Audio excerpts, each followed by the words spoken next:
चन्द्रं व्रजेशरूपेण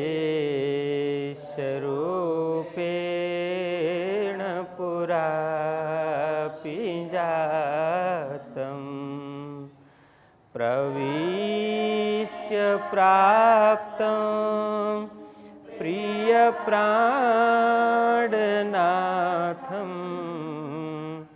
परेश पूर्णं सततं नमामि ब्रह्मा प्रियाजा गरणाय जाता सर्वस्वपाता भावसिन्धुत्राता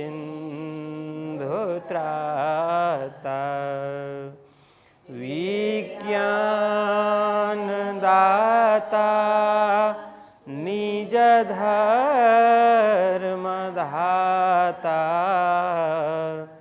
दीनैकबन्धो शरणं प्रपद्ये दीनैकबन्धो शरणं प्रपद्ये। बोलिए कृष्ण कन्हैया लाल की, श्री सद्गुरु महाराज की, श्री प्राणनाथ प्यारे की, श्री लालदास जी महाराज की, श्री पाँच नवतन पुरी धाम की, जगद्गुरु आचार्य श्री 108 कृष्णमणि महाराज की, परमहंस बाबाजी लक्ष्मीदास जी महाराज की, समस्त सुंदर साथ की प्रणाम। श्री महामति कहे साथ जी, यह श्री देवचंद्र जी की वितक आगे खोज करेंगे, सोए बातें बुजुर्ग, सोए बातें बुजुर्ग। बोलिए कृष्ण कन्हैया लाल की। धर्मप्राण सुंदर साथ जी, आप सभी को प्रेम प्रणाम, शुभ प्रभात।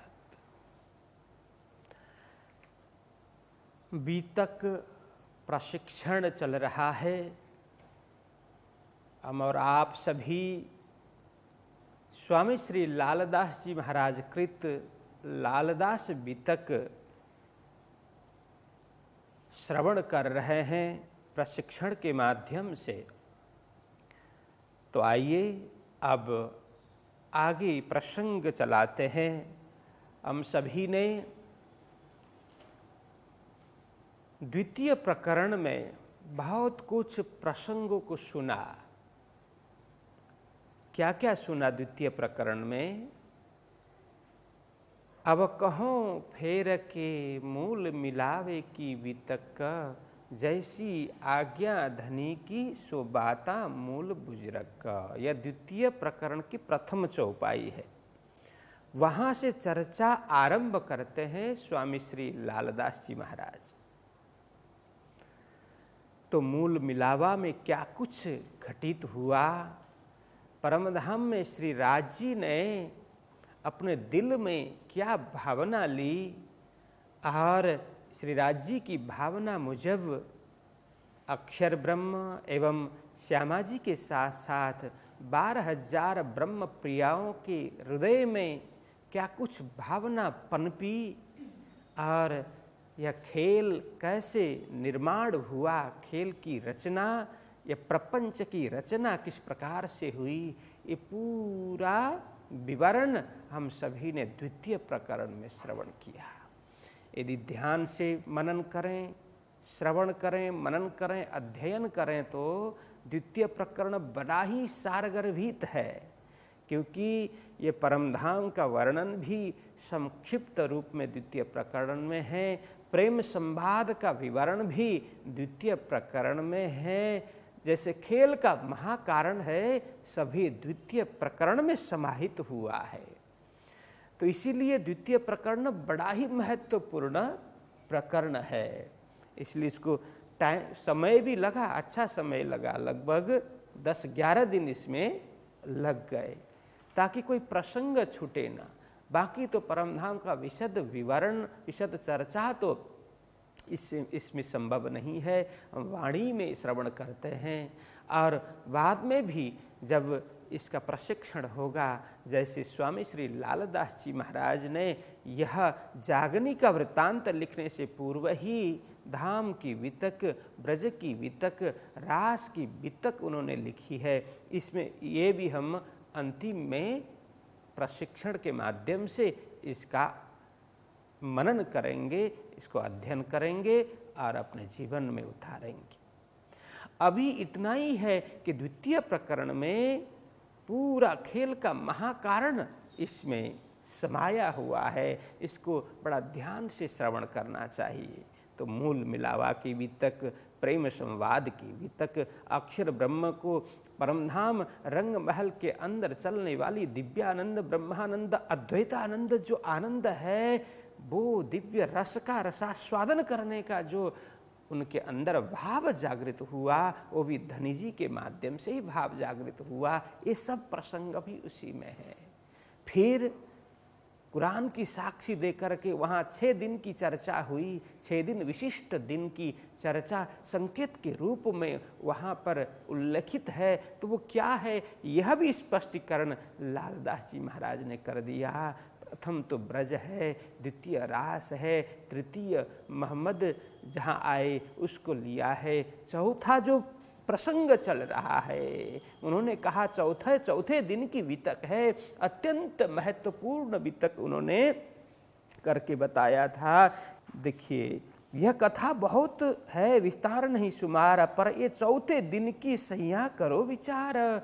तो यह चौथे दिन की जो वितक है ना, ये बहुत ही महत्वपूर्ण है, इसलिए इसको विचार करना चाहिए करके उन्होंने पहले ही संकेत कर दिया था कि यह कथा, यह लीला कितनी मतलब महत्वपूर्ण लीला है।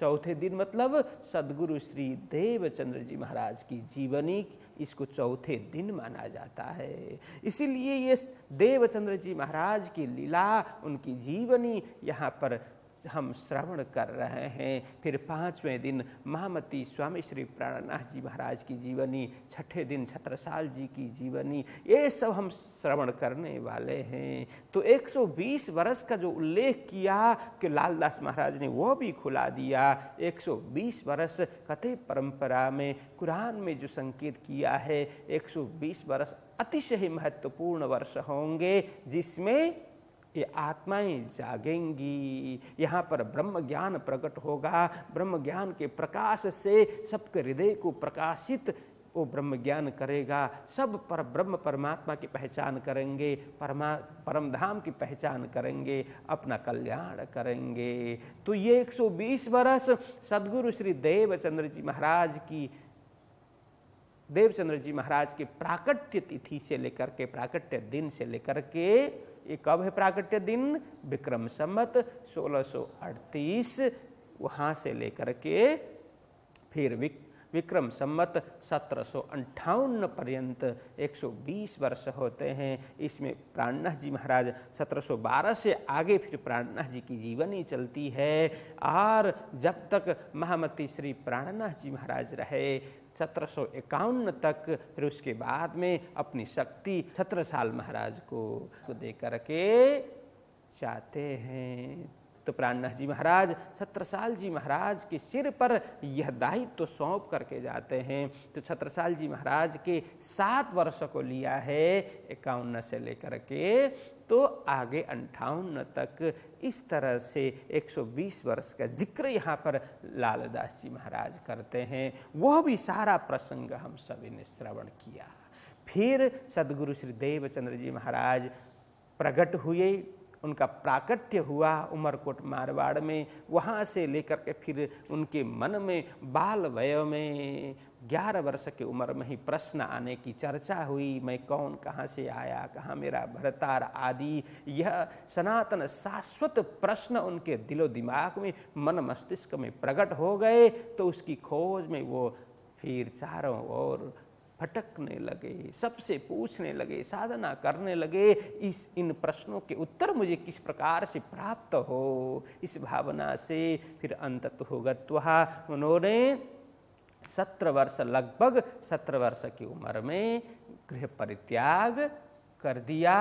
ब्रह्म तत्व जिज्ञासा के लिए, ब्रह्म अन्वेषण के लिए, परमात्मा प्राप्ति के लिए घर परित्याग कर दिया। और मार्ग में क्या कुछ घटित हुआ, किस प्रकार से श्री राज जी ने अपने शक्ति द्वारा दर्शन देकर के उनकी सहायता की और वे मार्ग पंथ करते हुए आगे बढ़े। फिर कच्छ किस प्रकार से पहुँचे, ये समग्र घटना हम सभी ने द्वितीय प्रकरण में श्रवण किया। यह सार मैंने इसलिए ये पूरी घटना इसलिए बताई कि सबको थोड़ी देर में द्वितीय प्रकरण में क्या कुछ प्रसंग है समझ में आए, ताजा हो, ताजगी महसूस हो, फिर आगे का प्रसंग हम अच्छी तरह से श्रवण कर पाए। इसके लिए तो कल द्वितीय प्रकरण पूरा हुआ था। आज अब तृतीय प्रकरण में हम प्रवेश करते हैं। बोलो कृष्ण कन्हैया लाल की। तो तृतीय प्रकरण का शीर्षक है श्री निजानंद स्वामी का श्री हरिदास जी से मिलन। इस शीर्षक से हम प्रस्थान कर रहे हैं। तो शीर्षक से ही पता चला इसमें अब क्या होने वाला है कि सद्गुरु श्री देवचंद्र जी महाराज का मिलन किन से होने वाला है? हरिदास जी महाराज से, स्वामी श्री हरिदास जी महाराज से मिलन होने वाला है। तो प्रथम चौपाई है, अब कहूँ कच्छ देश की, पहुँचे आप आए जित, तहाँ आए खोज करी, सोए बताऊं इत। तो लालदास जी महाराज क्या कहते हैं हे सुंदर साथ जी, अब कहूँ कच्छ देश की। अभी तक देवचंद्र जी महाराज की प्रारंभिक जीवनी और मार्ग की घटना मैं बता रहा था। जिस प्रकार से हुक्म के स्वरूप ने दर्शन दिए, वो सिपाही के भेष में साक्षात राजी महाराज थे, उन्होंने दर्शन दिए और ये प्रसंग चल रहा था। अब मैं क्या करने वाला हूँ, कच्छ देश की हकीकत मैं बताने वाला हूँ। कच्छ देश का मतलब यहाँ देश कहने का तात्पर्य यह है कि पहले ना छोटे छोटे राज्य हुआ करते थे, छोटे छोटे रियासत हुआ करते थे। अभी की तरह वो एक अखंड भारत नहीं था। तो छोटे छोटे राज्य अपने राज्य को, अपने साम्राज्य को, अपनी रियासत को ही देश करके बैठते थे। उतने के ऊपर ही उनका ध्यान हुआ करता था। इसीलिए छोटे छोटे कस्बे को, छोटे छोटे रियासत को ही देश करके संबोधन किया है। अब मैं कच्छ देश की मैं वृत्तांत वितक सुनाता हूँ। पहुँचे आप आए जित। आप मतलब यहाँ आप श्री देवचंद्र जी महाराज। देवचंद्र जी महाराज जहाँ पर पहुँचे, कहाँ पर? कच्छ देश में पहुँचे। तहाँ आए खोज करी, सोए बताऊं इत। वहाँ, तहाँ मतलब वहाँ, कच्छ देश में आए मतलब वहाँ आकर के, वहाँ पहुँच करके देवचंद्र जी महाराज ने जिस प्रकार से खोज की, सोए बताऊं इत, वही मैं बताने जा रहा हूँ। लगे खोज करने, बैठे देहुरे जाय, चर्चा को उत पूछत, वे प्रतिमा को ठहराए। अब वहाँ जैसे ही कच्छ पहुँची, वाराती अपने स्थान में चले गए। देवचंद्र जी महाराज अब निश्चित यहाँ पहुँचूंगा, इस स्थान में जाऊंगा करके निकले नहीं थे, कच्छ जाना था उनको। वहाँ पहुँचे और कहाँ जाएं, किधर जाएं, उनके ध्यान में आया एक मंदिर। तो मंदिर उन्होंने देखा तो उनको लगा कि मैं यहीं जाऊं। मंदिर में पहुंच करके लगे खोज करने, बैठे देवरे जाए। देवरे मतलब मंदिर, किसी मंदिर में, किसी मठ में जा करके वे बैठ गए और वहाँ खोज करने लगे।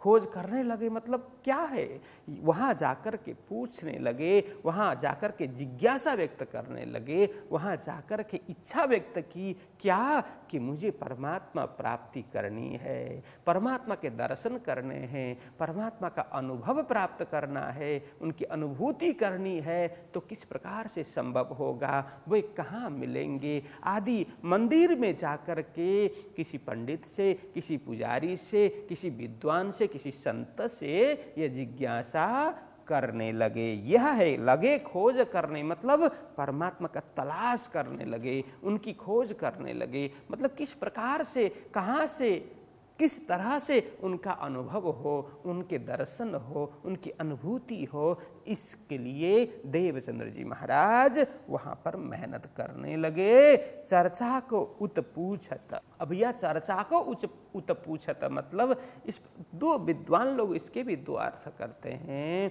तो देवचंद्र जी महाराज वहाँ के विद्वानों को, वहाँ के पंडित पुजारियों को पूछते हैं कि आग्रह करते हैं, आप हमें परमात्मा के विषय में, ईश्वर के विषय में, ब्रह्म के विषय में कुछ चर्चा सुनाइए, कुछ हमें ज्ञान दीजिए। एक तो यह अर्थ हुआ, और दूसरा अर्थ है चर्चा के समय, सत्संग के समय, मठ मंदिर में हो सकता है वहाँ सत्संग चलता हो, चर्चा चलती हो, तो चर्चा के समय में, चर्चा के मध्य में सद्गुरु श्री देवचंद्र जी महाराज पूछते हैं कि भगवान कहाँ प्राप्त होंगे, परमात्मा कहाँ प्राप्त होंगे, परमात्मा कहाँ मिलेंगे, आदि आदि। तो यहाँ कहते हैं कि चर्चा को उत पूछत, चर्चा में, सत्संग में वे पूछते हैं, जिज्ञासा करते हैं कि लोगों से, विद्वानों से, कि परमात्मा कैसे प्राप्त होंगे, कहाँ रहते हैं परमात्मा। तो क्या कहते हैं,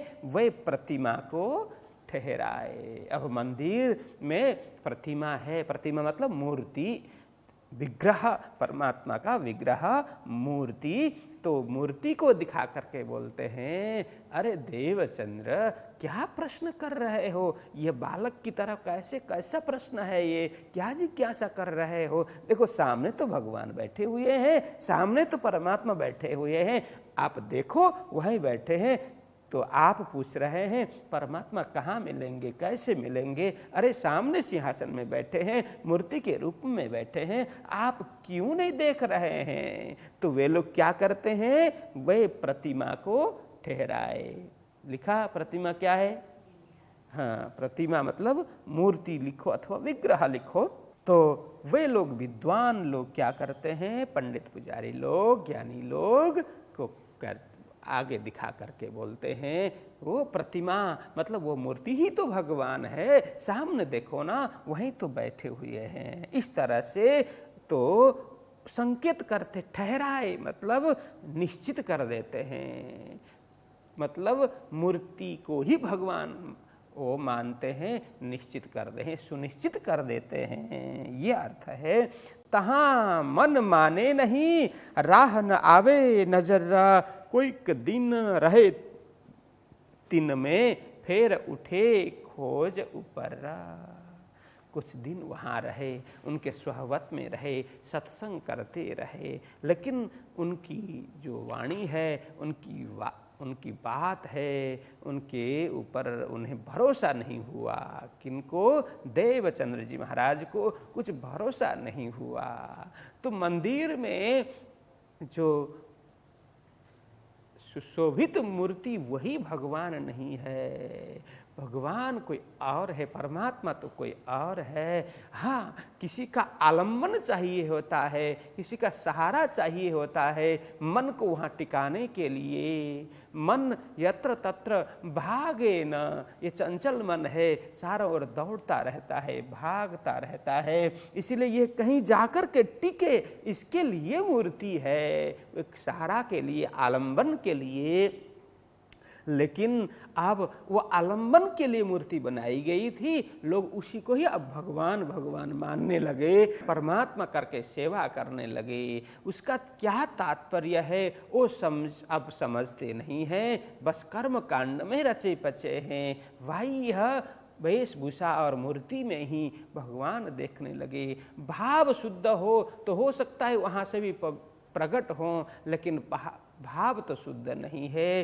बाह्य आडंबर से ही लोग मूर्ति की पूजा करने लगे। मूर्ति है मन को टिकाने के लिए, एक निश्चित हो कि हाँ थोड़ा इस प्रकार से है, तो उससे आगे बढ़ने के लिए, एक सोपान चढ़ने के लिए वो एक सहारा के रूप में मूर्ति पूजा का प्रचलन हुआ था पौराणिक काल में। तो लोग उसी को ही अब भगवान मानने लगे, परमात्मा मानने लगे। ये इस प्रकार का प्रसंग देख करके, इस प्रकार का बाह्य व्यवहार देख करके देवचंद्र जी महाराज का मन वहाँ पर टिका नहीं। तो कहते तहाँ मन माने नहीं। तो लोगों को यह बाह्य भावना से वे प्रभावित नहीं हुए, इसीलिए तहाँ मन माने नहीं। राह न आवे नजर, वो राह क्या है?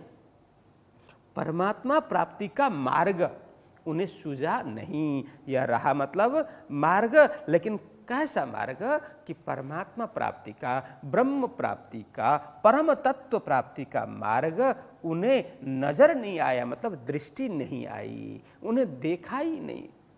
देवचंद्र जी महाराज को मार्ग दिखा नहीं। लोग ज्ञान चर्चा करते हैं, चर्चा करते हुए लोगों को समझाते हैं, लेकिन स्वयं समझते नहीं हैं। अपने को जो लगा वही ठीक, इस तरह से लोगों को अपनी बात थोप देते हैं। तो देवचंद्र जी महाराज को यह कहीं सार वस्तु नजर नहीं आई, उन्हें परमात्मा प्राप्ति का मार्ग उन्हें सूझा नहीं। इसलिए कोई दिन रहे दिन में उन लोगों के पास में, वो मठ मंदिर में कुछ दिन वहाँ पर रहे, फिर उठे खोज ऊपर।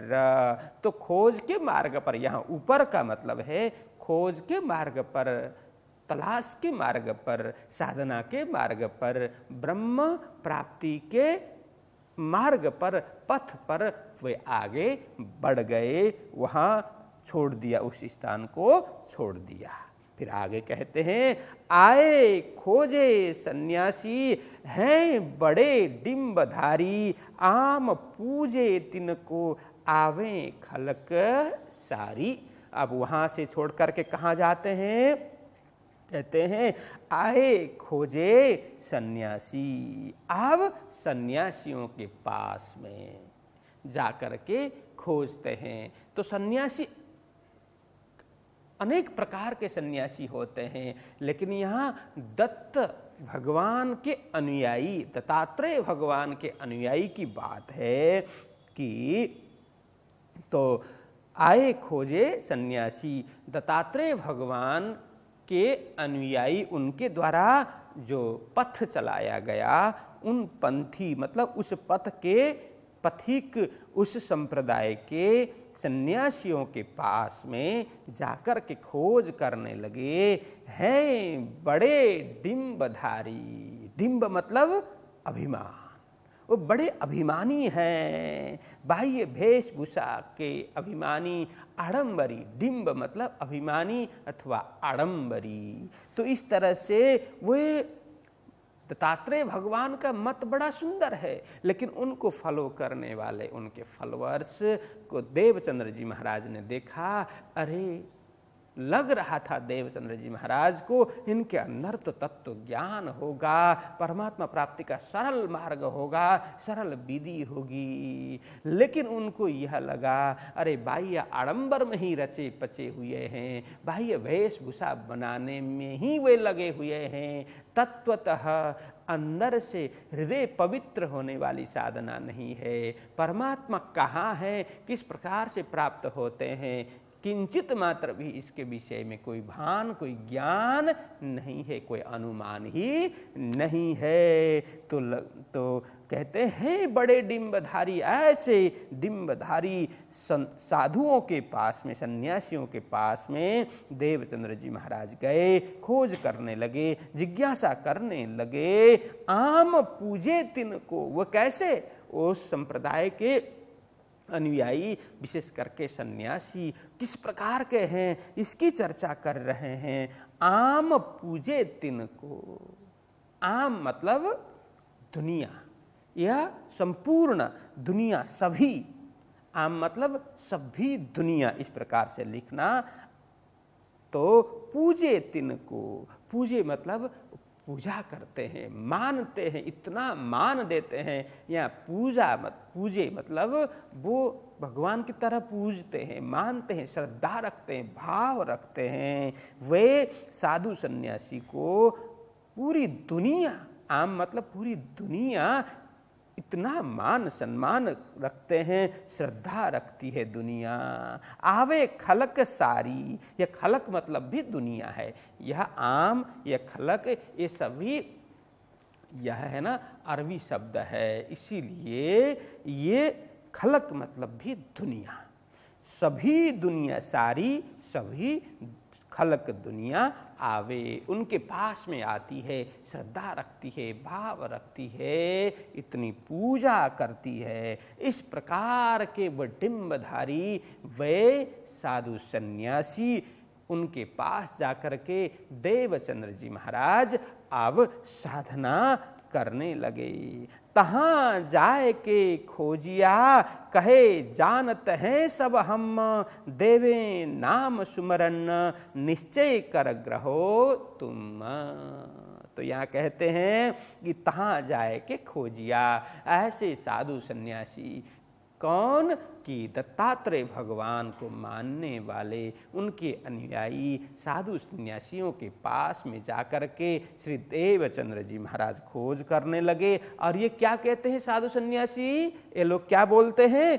कहे जानत हैं सब हम सब कुछ जानते हैं। तब देवचंद्र जी महाराज ने पूछा कि परमात्मा के विषय में आप कोई जानते हैं क्या? कुछ जानते हैं? साधना किस प्रकार से होनी चाहिए? उनका निवास कहाँ पर है? हमारा अस्तित्व क्या है? हम कहाँ से आए? ये आदि प्रश्न जो इनके दिलो दिमाग में चल रहे थे, वही प्रश्न करते हैं। तो आप कहाँ से आए? मैं कहाँ से आया हूँ? हम सबके मालिक कौन है? वो कहाँ रहते हैं? ये संसार की यथार्थता क्या है? इसकी वास्तविकता क्या है? आदि आदि प्रश्न करते हैं। तो वे लोग क्या करते हैं? तो वे लोग बोलते हैं कि आप क्यों चिंता करते हैं? आप निश्चिंत हो जाएं।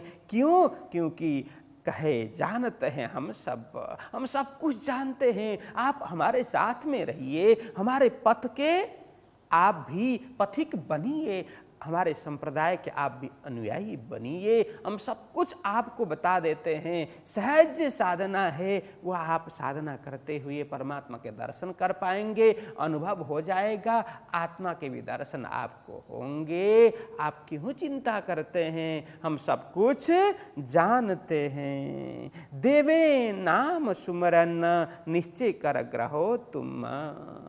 तो इसके लिए तो क्या करना होगा? हमारा जो मत है, हमारा संप्रदाय है, उसका नाम आपको लेना होगा। आपको दीक्षा लेनी होगी। इस संप्रदाय में आपको दीक्षित होना पड़ेगा। फिर जैसे दीक्षित होंगे, हम साधना बताएंगे, आप साधना करते जाइए, फिर तो आपकी दृष्टि खुलती जाएगी। इसमें कोई संदेह नहीं है। इससे पहले कि आप ये सब पूछें, तो हमारे पास में जो दीक्षा है, जो मंत्र है, वो आप ग्रहण कर लीजिए।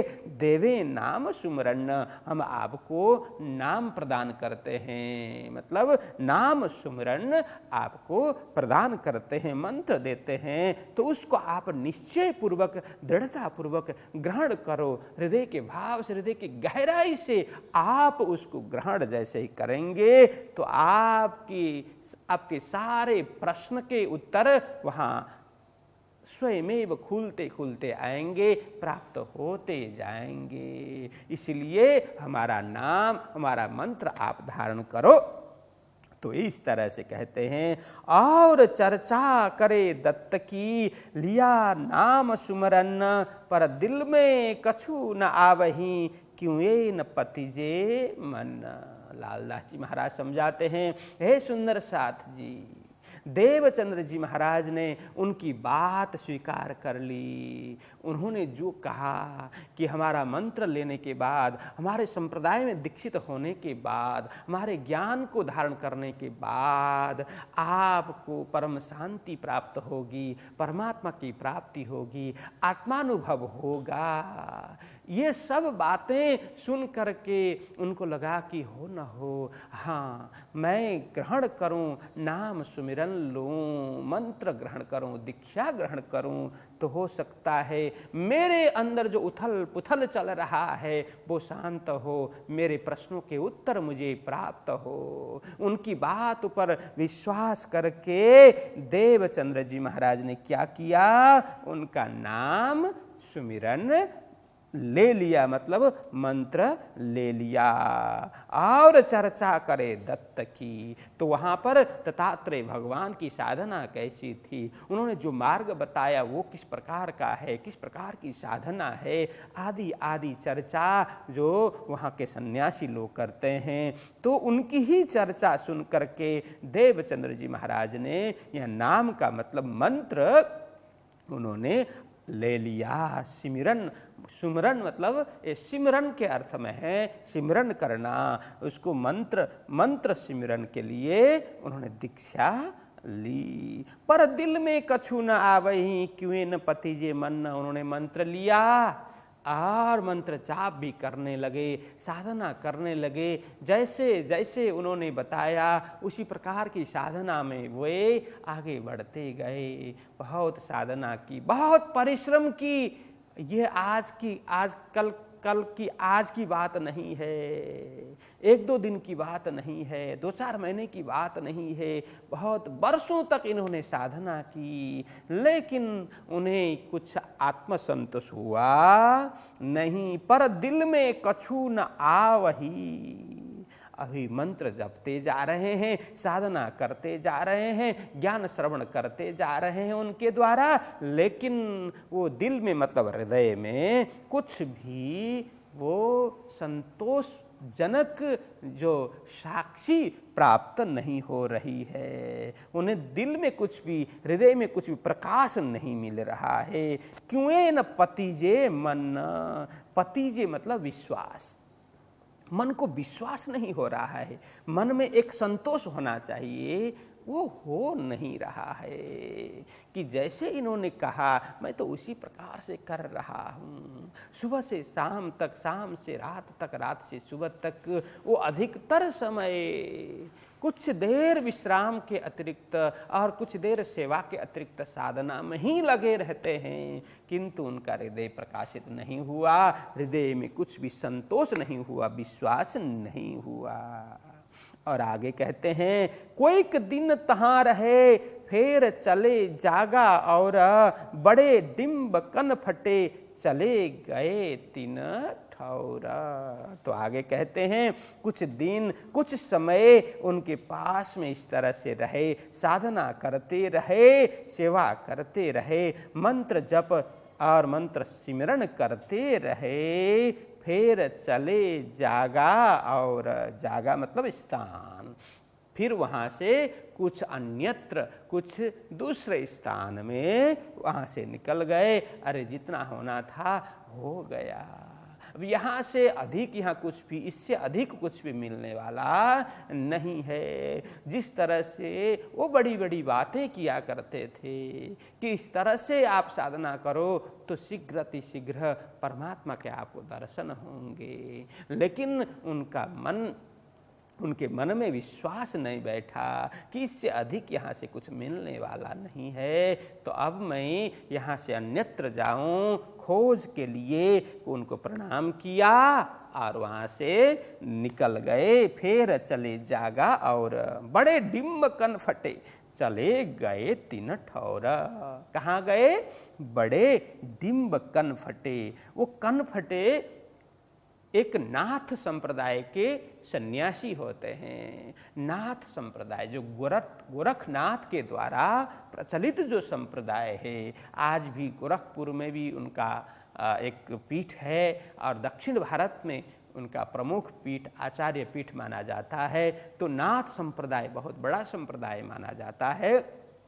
तो उसमें नाथ संप्रदाय के सन्यासी क्या करते हैं, कान को छिदवा लेते हैं, यहाँ पे कान छेद करके और बड़ी बड़ी रिंग उसमें पहनते हैं। तो ऐसे नाथ संप्रदाय के योगियों के पास में गए। जैसे वो अभी उत्तर प्रदेश के मुख्यमंत्री है ना आदित्यनाथ योगी, हाँ, उसी संप्रदाय के एक महंत हैं, एक पीठ के महंत गोरखपुर के, तो उसी संप्रदाय से आते हैं। तो उनका मेन मूल पीठ है वो दक्षिण भारत में है। ये गोरखनाथ भगवान के द्वारा प्रचलित पंथ है। तो नाथ संप्रदाय के यहाँ भी पहुँचे और यह कनफट्टी मतलब कान को छिदवा करके वे लोग यहाँ लगाते हैं। वो कान में लगाने वाला क्या बोलते हैं, हैं? वाली तो पता नहीं, बड़े बड़े रिंग होते हैं, हाँ, वो पहनते हैं।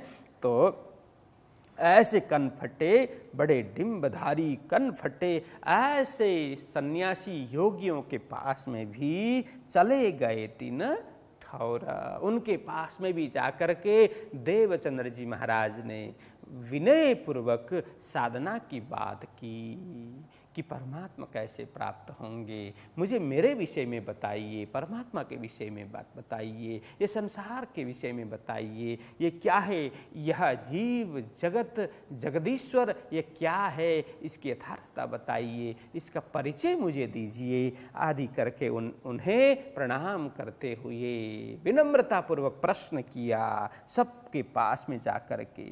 वे राजगुरु कहा वहीं, वे बड़े प्रतिष्ठित राजगुरु कहलाते थे। कौन? नाथ संप्रदाय के सन्यासी योगी लोग, वे राजगुरु कहलाते थे।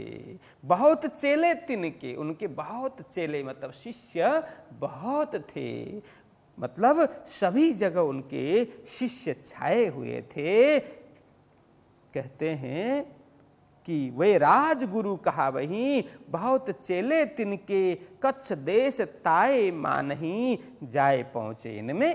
फिर उसके बाद में वो राजगुरु कहलाने वाले वही नाथ संप्रदाय के योगियों के पास, सन्यासियों के पास गए। उनके बहुत शिष्य हुआ करते थे। वे कच्छ देश ताए मानही, ऐसे योगी सन्यासियों को पूरा कच्छ देश ही बहुत सम्मान करता था, बहुत आदर करता था, उनका पूजन करता था, भगवान की तरह मानता था पूरा कच्छ देश। तो ऐसे योगी सन्यासियों के पास में देवचंद्र जी महाराज पहुँचे। कोईक दिन तहाँ रहे, साख न होए अंदर, पूछी चर्चा तिनकी, कछु न पड़ी खबर। कुछ दिन, कोईक दिन तहाँ रहे, कुछ दिन कुछ समय उनके पास रह करके बिताया, उनके पास रह करके साधना की, उनसे अपने मन की जिज्ञासा व्यक्त की। कोई एक दिन तहाँ रहे, साख न होए अंदर, परंतु उनके पास रहते हुए, उनके बताए अनुरूप चलते हुए, उनकी साधना को साधते हुए, ये क्या, साख न होए अंदर, अंदर मतलब हृदय में, साख मतलब साक्षी, हृदय में कुछ साक्षी नहीं हुई, हृदय ने साक्षी नहीं दिया, कुछ संतोष नहीं हुआ। हाँ, यह सही है, कुछ मुझे कल से आज कुछ अलग सा अनुभव हो रहा है, ऐसा कुछ भी उनको हुआ नहीं। कुछ भी तो प्रकाशित नहीं हो रहा है, कुछ भी तो फर्क नहीं हो रहा है। इसीलिए लालदास जी महाराज कहते हैं, सदगुरु जी के हृदय से वो साक्षी प्रकट नहीं हुई, उन्हें विश्वास नहीं हुआ, उन्हें भरोसा नहीं हुआ, कुछ भी। पूछी चर्चा तिनकी, कछु न पड़ी खबर। उन लोगों के पास में, उन साधु सन्यासियों के पास में, योगियों के पास में, वहाँ के विद्वानों के पास में, उनके साथ में खूब चर्चा की देवचंद्र जी महाराज ने। परंतु देवचंद्र जी महाराज को उनकी उनके उत्तर से संतोष नहीं हुआ। उन्होंने जो भी बताया उनसे उनको कुछ भी रुचि नहीं जगी, आत्मा ने साक्षी नहीं दी। हाँ, यह तो बात सही है, ऐसी एक भी बात उन्हें ऐसा नहीं लगा कि यह ठीक है। कछु न पड़ी खबर, कुछ भी खबर मतलब सूझ समझ, कुछ भी सूझ समझ उनको नहीं आया। उनकी बात पर उन्हें कोई भी तसल्ली नहीं मिली। फिर आगे कहते हैं, फिर वैरागी कापड़ी में रहे कोई क दिन, वस्तु न देखी तिन में परे इंद्री वश मन।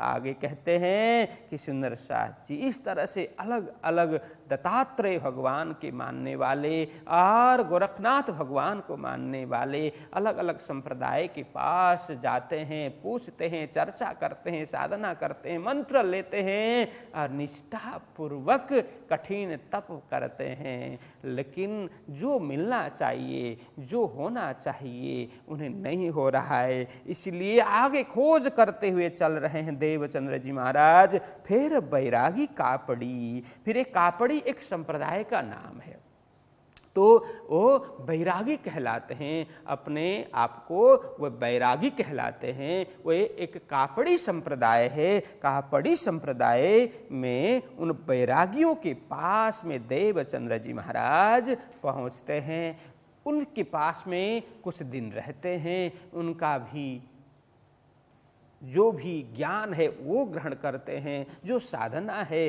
उसको भी अपनाते हैं, किंतु वस्तु न देखी तिन में। वस्तु मतलब वो तत्व, वो सार, वो परमात्मिक आत्मिक तत्व, परमात्मिक तत्व, वो सार उन्हें नहीं मिला।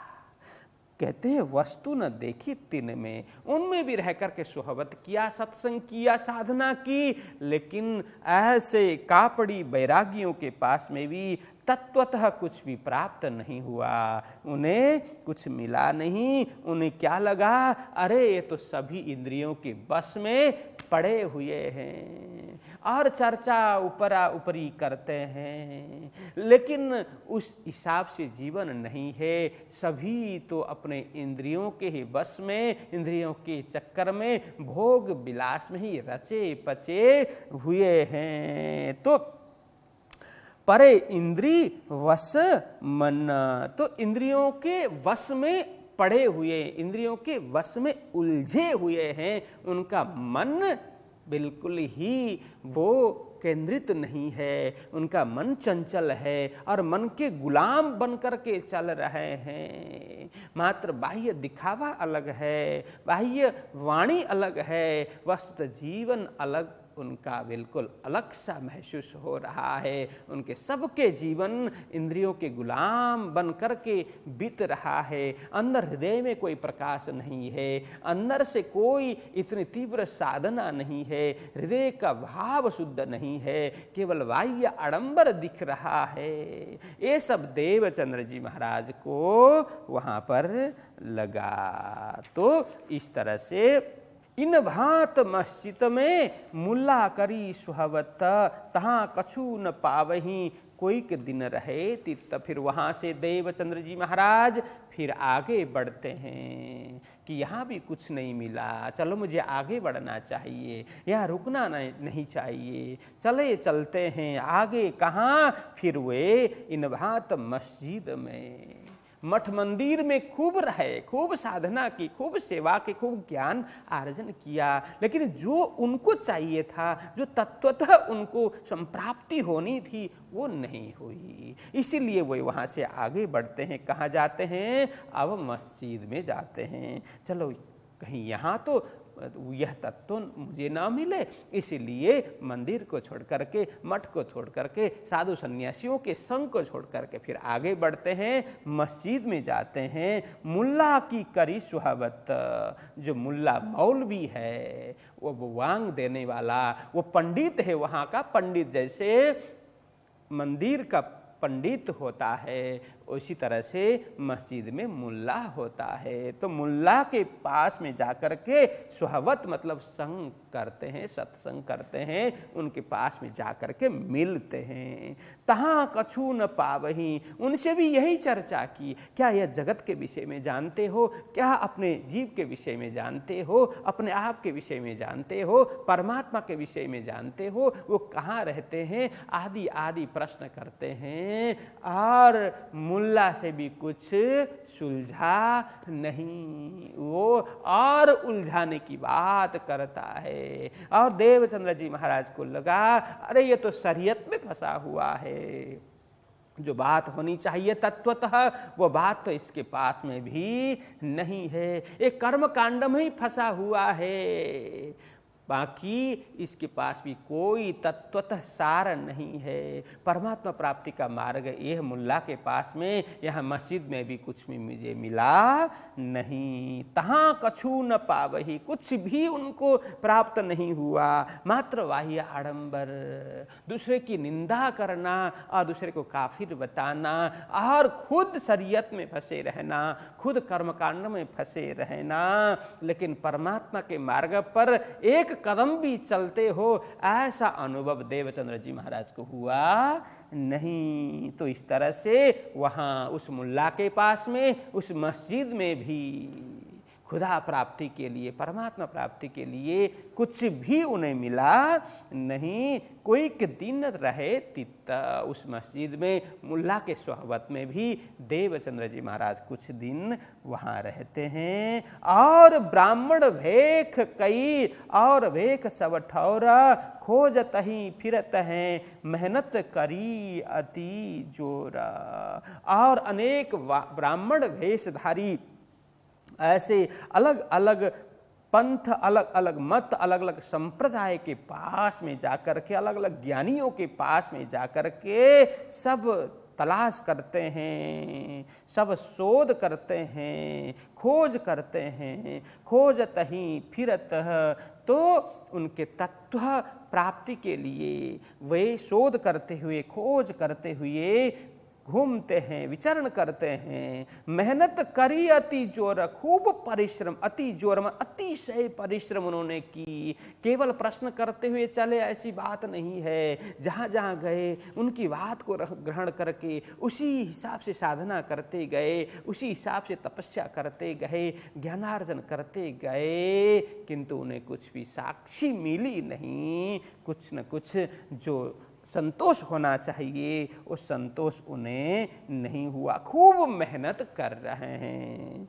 तो इस तरह से वहाँ पर कच्छ देश में ये सारा प्रसंग चल रहा है। अनेक स्थानों में वर्षों पर्यंत वे कहीं 2-4 महीने, कहीं 1-आध वर्ष, कहीं कुछ दिन ऐसे निकालते हुए साधु सन्यासी अलग अलग संप्रदाय, मत, पंथ, पैड़ा सब में जाकर के, कभी मठ में, कभी मंदिर में, कभी मस्जिद में जा करके, कभी मुल्लाओं के पास, कभी पंडितों के पास बैठ करके साधना करते हैं और तपस्या करते हैं, ब्रह्म प्राप्ति के लिए मेहनत करते हैं, परिश्रम, अतिशय जोर, अतिशय मेहनत करते हैं। इस तरह से कर रहे हैं। अब क्या होगा, कैसे आगे बढ़ेंगे, उन्हें कैसे परमात्मा प्राप्ति होगी, ये सारा प्रसंग हम कल से आगे श्रवण करने वाले हैं। आज 12वीं चौपाई तक यहाँ रखते हैं। बोलो कृष्ण कन्हैया लाल की, सद्गुरु महाराज की, श्री प्राणनाथ प्यारे की।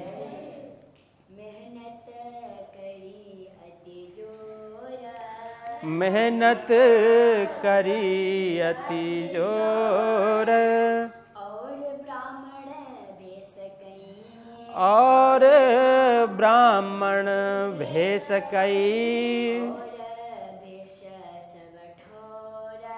और भेख सब ठौर, खोजत ही फिरत हैं मेहनत करी अति जोर, मेहनत करी अति जोर। जय सच्चिदानंद स्वामी